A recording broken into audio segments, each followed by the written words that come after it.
وزیر اعظم شہباز شریف corona virus میں مبتلا۔ اسلام آباد میں وزیر اعظم شہباز شریف ایک بار پھر کرونا وائرس میں مبتلا ہو گئے۔ وفاقی وزیر اطلاعات مریم اورنگزیب نے وزیر اعظم شہباز شریف کے کرونا وائرس میں مبتلا ہونے کی تصدیق کی۔ ٹویٹر پر جاری بیان میں مریم اورنگزیب نے کہا کہ 2 روز سے طبیعت ناساز تھی۔ ڈاکٹر کے مشورے سے آج کرونا ٹیسٹ کروایا گیا۔ وزیر اطلاعات نے عوام اور کارکنان سے وزیر اعظم کی جلد صحتیابی کی اپیل کی۔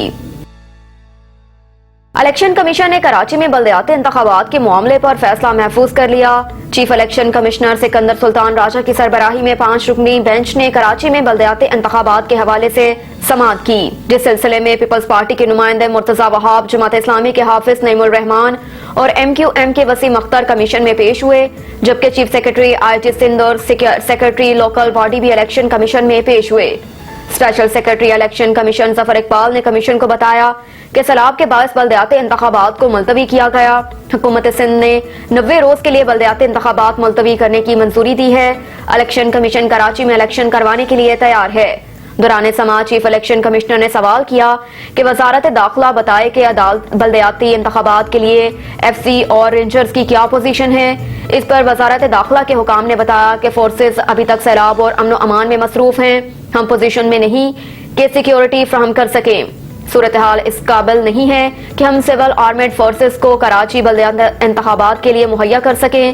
اس موقع پر مرتضی وہاب نے موقف اپنایا کہ پہلے مرحلے میں حکومت نے شیڈول کے مطابق الیکشن کروائے۔ بارش اور سیلاب کے باعث دوبارہ دوسرے مرحلے کا الیکشن ملتوی ہوا۔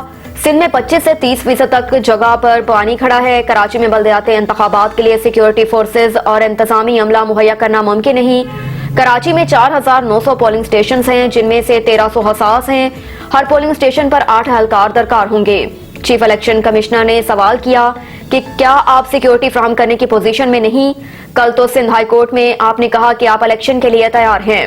بلدیاتی انتخابات کی تاریخ دینا الیکشن کمیشن کا اختیار ہے۔ سندھ حکومت الیکشن کمیشن کے اختیار کو قانون کے ذریعے کم نہیں کر سکتی۔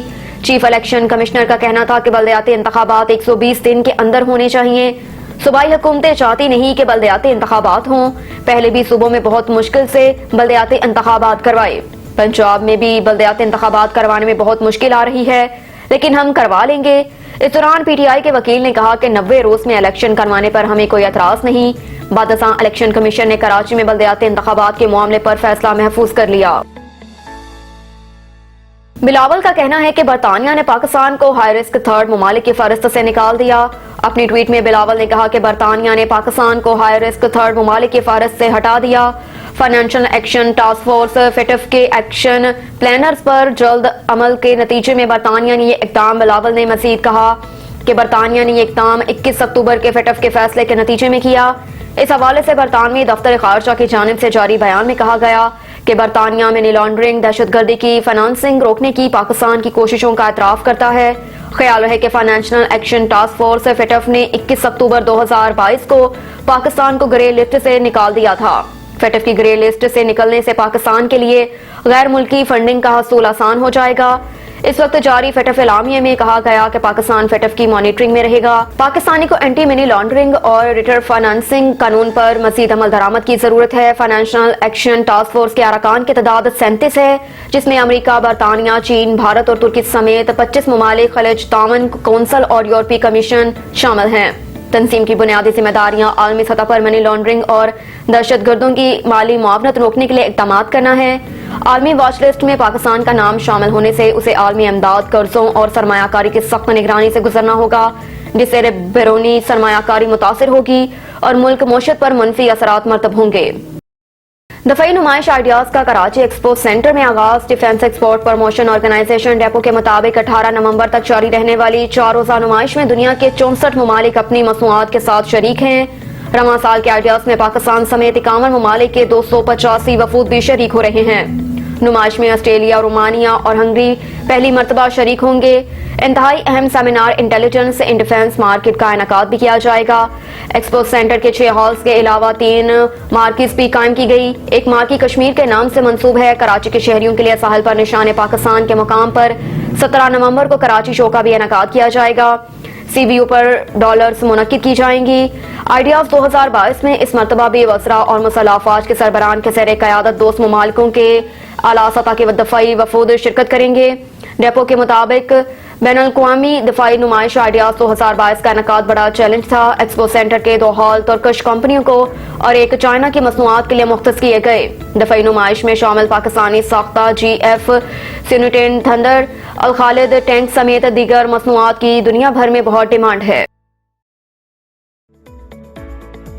پنجاب خیبر پختونخوا صارفین کے لیے گیس مزید مہنگی ہونے کا امکان۔ اسلام آباد میں پنجاب اور خیبر پختونخوا کے صارفین کے لیے گیس کی قیمتوں میں ایک مرتبہ پھر اضافے کیے جانے کا امکان ہے، کیونکہ سوئی نادرن گیس پائپ لائنز لمیٹڈ SNGPL نے ریونیو شارٹ فال پر قابو پانے کے لیے گیس قیمتوں میں بھاری اضافے کی درخواست کی۔ اوگرا کے اعلامیے کے مطابق سوئی نادرن نے 14 اکتوبر 2022 تک اس مقصد کے لیے پٹیشن داخل کی تھی، جس میں مالی سال 2022-23 کے لیے ریونیو ضروریات کے تخمیانے اور منصوبہ گیس قیمتوں میں پر نظر ثانی کی استدعا کی گئی۔ اوگرا کے مطابق اس پٹیشن پر غور کرنے کے لیے عوامی سماعت منعقد کی گئی، جس میں شرکت کے لیے تمام سٹیک ہولڈر، صارفین اور عام افراد کو دعوت دی گئی تھی۔ ان سے کہا گیا تھا کہ وہ سوئی نادرن کی درخواست پر اپنا نقطہ نظر پیش کریں۔ سوئی نادرن نے اپنی پٹیشن میں ریونیو شارٹ فال کا تخمینہ 1,78,814 ملین روپے ظاہر کیا، جس میں 445 ملین روپے کا تخمینہ LPG ایئر میکس پروجیکٹ کے حوالے سے لگایا گیا۔ سوئی نادرن نے اس شارٹ فال کو پورا کرنے کے لیے 1 جولائی 2022 سے گیس کی اوسط قیمت میں 488.08 روپے فی MMBTU اضافے کی درخواست کی۔